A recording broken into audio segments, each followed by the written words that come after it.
Over the past several decades, educators and entertainers and journalists and politicians created an army of psychologically engineered tantrum throwers to be the muscle behind their movements. But when these megalomaniacal sacks of rage emerged from their incubation safe spaces, they started turning on the people who made them. Who'da thunk it? It's only been the plotline of like 800 movies and books. Human beings create something that eventually rises up against them. We build powerful computers, but then the computers become self-aware and we suddenly find ourselves fighting against Terminators or trapped in the Matrix. We get some dinosaur DNA and decide to make dinosaurs, but oh no, the dinosaurs are eating us. We make super soldiers or monsters, but the super soldiers or monsters just don't respect our authority, and we end up in a struggle for our very existence. Well, it actually happened. These college professors and actors and reporters created a monster, and now that monster is eating them. But they decided to fight back with a letter in Harper's Magazine. So, their failsafe, their emergency shutdown plan is a letter. Let's go ahead and read the letter, and then we'll see why they're complete morons for thinking that this will help them.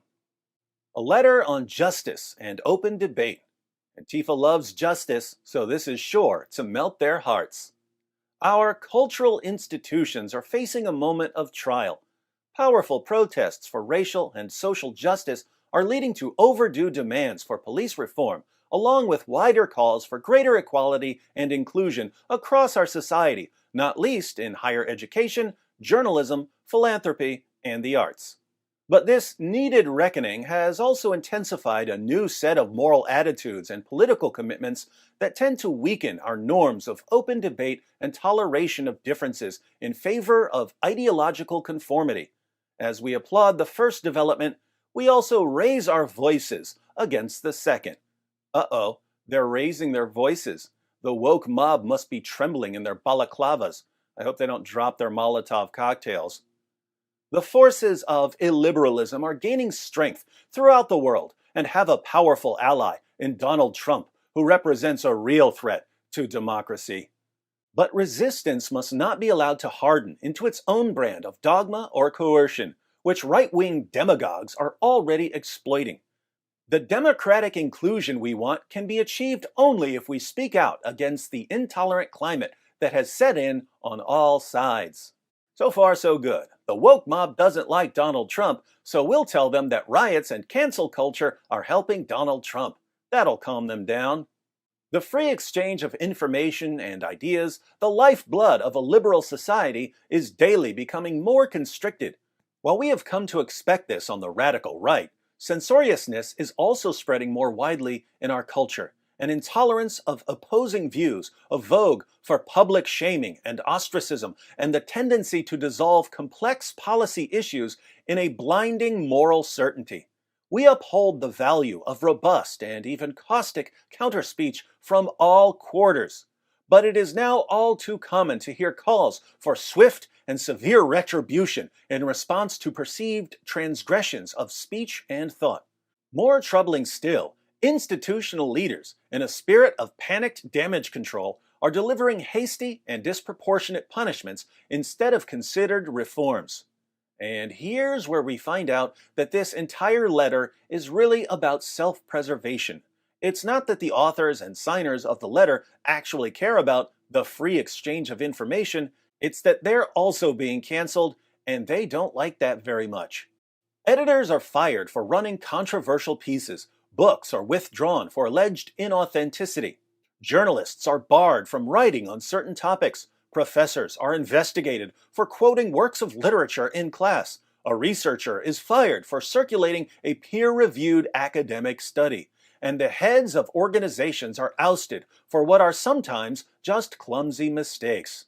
Poor victims of the monster they created. Whatever the arguments around each particular incident, the result has been to steadily narrow the boundaries of what can be said without the threat of reprisal. We are already paying the price, you sure are, In greater risk aversion among writers, artists, and journalists who fear for their livelihoods if they depart from the consensus or even lack sufficient zeal in agreement. These poor writers and artists and journalists, they spent years cheering on the mob, and now they're, quote, paying the price in greater risk aversion. An intolerable burden, to be sure. This stifling atmosphere will ultimately harm the most vital causes of our time. Yes, it will. The restriction of debate, whether by a repressive government or an intolerant society, invariably hurts those who lack power and makes everyone less capable of democratic participation. The way to defeat bad ideas is by exposure, argument, and persuasion, not by trying to silence or wish them away. We refuse any false choice between justice and freedom, which cannot exist without each other. As writers, we need a culture that leaves us room for experimentation, risk-taking, and even mistakes. We need to preserve the possibility of good faith disagreement without dire professional consequences. If we won't defend the very thing on which our work depends, we shouldn't expect the public or the state to defend it for us. And the letter was signed by a ton of writers and journalists and professors. Now, I'm sure that as we were reading that letter, you found yourself in complete agreement with much of it. The letter is absolutely correct, and yet it's one of the most idiotic letters ever written.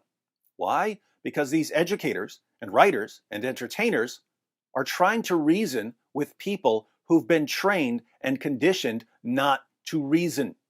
They created a monster that's incapable of rational thought, that's driven purely by rage, that doesn't feel pity or remorse, that's programmed only to destroy. And they're deluded enough to think that their magic bullet is a carefully worded letter. Sorry, Dr. Frankensteins, but your monster is coming for you. And it's just not a big fan of Harper's Magazine.